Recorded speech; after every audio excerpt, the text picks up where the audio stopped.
Hey guys, welcome back. This is Saif with another tutorial from TechForAll.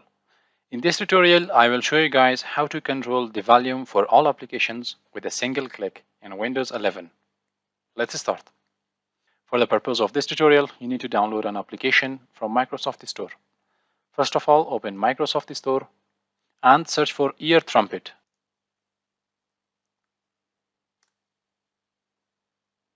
This is the application that you need to download. Click on the Get button to download the application.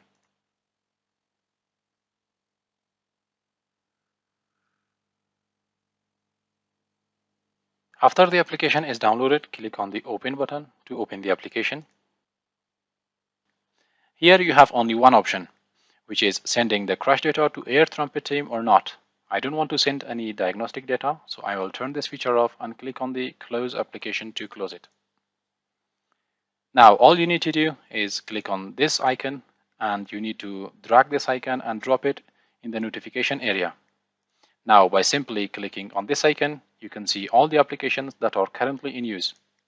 If I open a new application, for example, Media Player VLC, now all you need to do is simply click on this sound icon, and from there you can adjust the volume of any application that you want.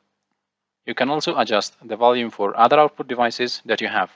For example, whenever I click on this option, from there you can see that I have a monitor Dell P2419, and I can also adjust the volume from here.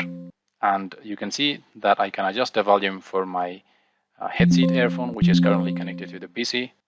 And also you can change the default output device.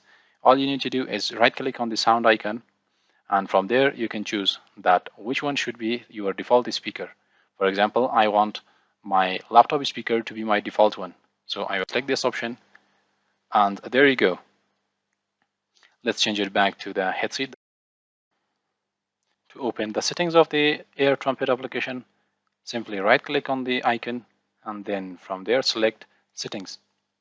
In the settings you have only one menu, which is General, and from there you can set the shortcut for taskbar flyout, for opening the mixer, and also open the settings.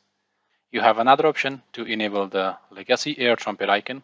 Simply enable this option, which enables the legacy icon in the taskbar area. Here, as you can see, this is the legacy icon. If you turn it off, you will find the basic icon which matches the Windows 11 or Windows 10 sound icon. And that's all for today, guys. Thumbs up if you like the video, and don't forget to subscribe to our YouTube channel.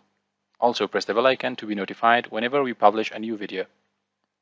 I will catch you very soon with another tutorial. Till then, have a nice time.